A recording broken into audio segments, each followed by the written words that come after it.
I've been ready for 3 years. I've been denied for 3 years. Your proclamation that you desperately wanted back in the National Football League from your camp, that you wanted the opportunity to be employed by the NFL again to play football. So we're waiting for the 32 owners, the 32 teams, Roger Goodell, all of them to stop running. We're out here, we're ready to play. We're ready to go anywhere. My agent, Jeff Nally, is ready to talk to any team. Listen, I support our players speaking out on issues that they think need to be changed in our society. I interview with any team at any time. I've been ready. I'm staying ready. Okay, I think we've passed kneeling. We'll be waiting to hear from Roger Goodell, the NFL, the 32 teams. We'll let you know if we hear from them.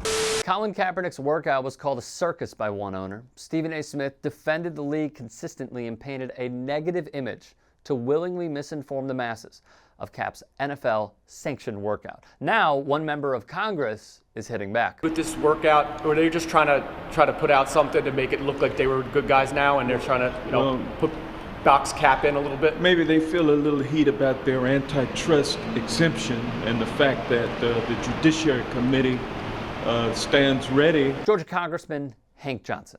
Under the leadership of the chair of the Antitrust Subcommittee, David Cicilline, to perhaps look at that antitrust exemption. So you're saying Congress might do something because of Cap's situation? Yeah, I think it's merited because you've got a league-wide ban on bringing Kaepernick back over the last 3 years because he exercised his First Amendment right. That's not right. This could be huge. As TMZ reports, the antitrust exemption is the law President Kennedy signed back in the day, which allows the individual teams to work together as a monopoly to negotiate more lucrative broadcasting deals. So you think Congress might do something? It's possible that Congress can do something. Congress oversees the antitrust exemption that we gave the NFL. And the NFL is doing quite well with that antitrust exemption. Maybe it's time for us to take a fresh look at it. All right. Not necessarily a threat, but certainly virtue signaling that the exemption could be reevaluated. So what is the exemption?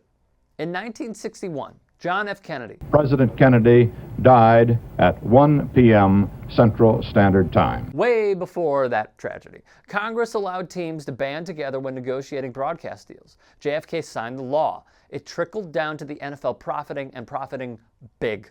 CBS paid $2 million for the right to broadcast the NFL's championship game in 1966, the year Congress approved the NFL's merger with the AFL and expanded the combined league's antitrust exemption. The idea was to support the fledgling sports league. However, times have changed.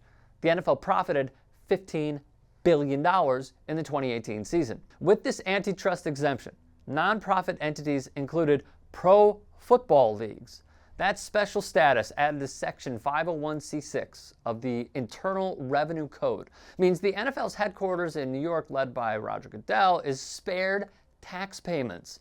Lastly, as the Post reports, local subsidies have helped NFL teams fund new stadiums and all the infrastructure around them. About 30 stadiums have been built with some or all public financing. In essence, the NFL is using a law passed over 50 years ago when it was a startup to benefit today bigly. In my view, this would hamper a previous report from none other than Stephen A. Smith, who said, Remember that whole gambling stuff that was taking place, how the NFL was going to get involved in it because states were going to, sports gambling was going to be legalized in certain states, right? Remember that whole ordeal? Well, what was going on Capitol Hill is that the NFL owners were trying to get involved with that, where they were trying to get a percentage of, the bets and all of this other stuff that was going on.